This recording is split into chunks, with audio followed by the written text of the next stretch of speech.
ભગવાન દોડીને માટલીની જોડે ગયા ને મણદહીની માટલી જે હતી આખી માટલી ફોડી નાખી.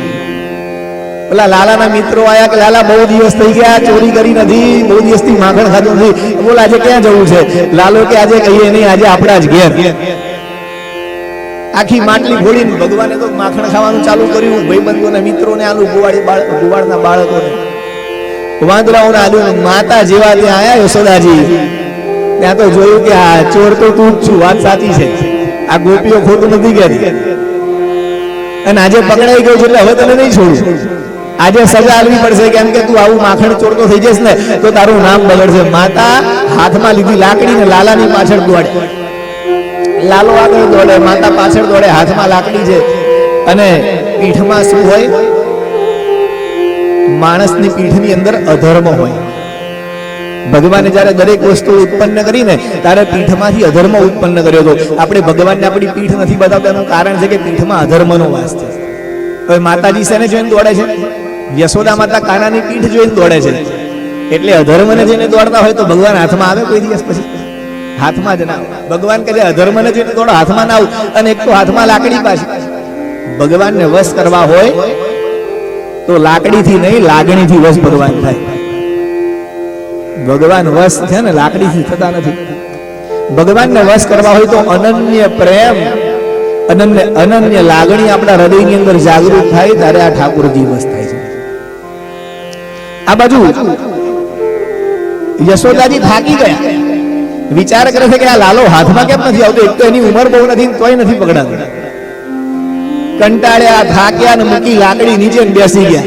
હવે તારે આવું હોય તો વાય, આપણું છોકરી કંટાળીને આપણાને હેરાન કરી નાખે. છેલ્લે આપણે નહીં કરતા, તાર જે કરવું એ કરો ને. આપણે તાર આવું હોય થાય. લાલજી કહે છે કે લાકડી મૂકીને હવે આવી જાય. કાનો દોડતો માની જોડે ગયો ને માએ તો કાલાને પકડ્યો. હવે કહે છે લાલાને કે હવે તને છોડીશ નહીં, બાંધવા. આજે તને બાંધી દઉં છું, હું તને બાંધું. હવે જોઉં તું કેમની ચોરી કરી. દોરી મંગાવીને લાલાને બાંધવાની શરૂઆત કરી. જેટલું દોરડું ગોળ વીટે એટલું દોરડું ઓછું પડે. માં થાકી ગઈ, દોરીઓ લાય રાખે, દોરીઓ ઓછી પડે રાખે. પેલી ગોપીઓ આવી કે છે કે ના બંધાય આટલા બધા નાના છોકરાને. આજે કોઈની વાત ના સાંભળ, આજે કોઈની વાત સાંભળવી જ નથી મારે. થાક્યા. લાલા કહે છે કે થાક લાગ્યો માં? ફરી વાત ને કે તારે કરવું એ કર. અને જેવું મનની અંદર પ્રેમ આવ્યો ને લાલજી માટે, સીધા પ્રેમ રૂપ બંધન ની અંદર ભગવાન બંધાઈ ગયા. આ ભક્તની પરિભાષા છે. જ્ઞાની માણસ છે ને ભગવાનને જાણી શકે ખરો કે ભગવાનનું સ્વરૂપ કેવું છે, ભગવાન કેવા છે, ભગવાન શું કરે છે. જ્ઞાની ભગવાનને જાણી શકે ખરો, પણ ભક્ત તો ભગવાનને બાંધી પણ શકે પોતાના પ્રેમના બંધનની અંદર. એટલા માટે જ્ઞાની કરતા પણ ભક્ત એક સ્ટેપ ઉપર છે. ભગવાનને બાંધવા હોય તો અનન્ય પ્રેમ લક્ષણા ભક્તિનું દોરડું જોઈએ.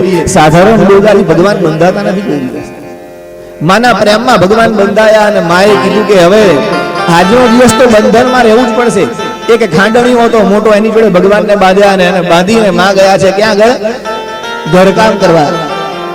ભગવાનને પાછી લીલા કરવાની ઈચ્છા થઈ એટલે ભગવાન તો ધીરે ધીરે ઘસડાતા ખાંડણીઓ લઈને હેડવા માંડ્યા. છેક આંગણામાં પહોંચી ગયા તો એ ભગવાનને કોઈ જોયા નહીં. અને આંગણામાં જેવા પહોંચ્યા, બે ઝાડવાની વચ્ચે ખાંડણીઓ ભરાઈ ગઈ. ભગવાન ખાંડણીઓ ભરાયો એટલે જોર કરવા લાગ્યા.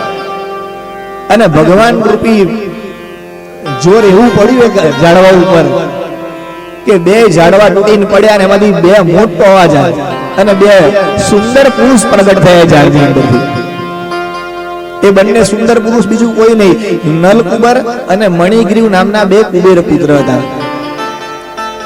બંને કુબેર પુત્ર મદિરાપાન કરીને ગંગાજીમાં વ્યભિચાર કરતા હતા. એટલે નારદજીએ શ્રાપ આપ્યો હતો કે તમે જડત્વને પ્રાપ્ત કરશો, ઝાડવણીઓની બનશો.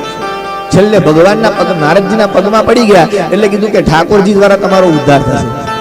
અને આ બે ઝાડવા પડ્યા અને અવાજ આટલો મોટો આવ્યો એટલે આખું ગામ દોડીને ભેગું થઈ ગયું કે આ શું થયું. બધા આવીને જોવે તાર તો લાલો બે ઝાડની વચ્ચે રમે બંધાયેલો અને આજુબાજુમાં બે મોટા ઝાડ પડ્યા હતા એટલે નંદ બાબાએ આવીને પહેલા તો ભગવાનને ખોલ્યા અને ભગવાનને પોતાની હાથમાં લઈ લીધા અને ભગવાનને કહે છે કે બેટા શું થયું? એટલે લાલો કહે છે કે મમ્મીએ બાંધી દીધો હતો. એટલે પપ્પા પછી પૂછે ને કે બોલ હવે તું કોનો? ભગવાન કે અત્યાર સુધી મારી માનો હતો, આથી તમારો. લાલાને આવા લાડ લડાયા.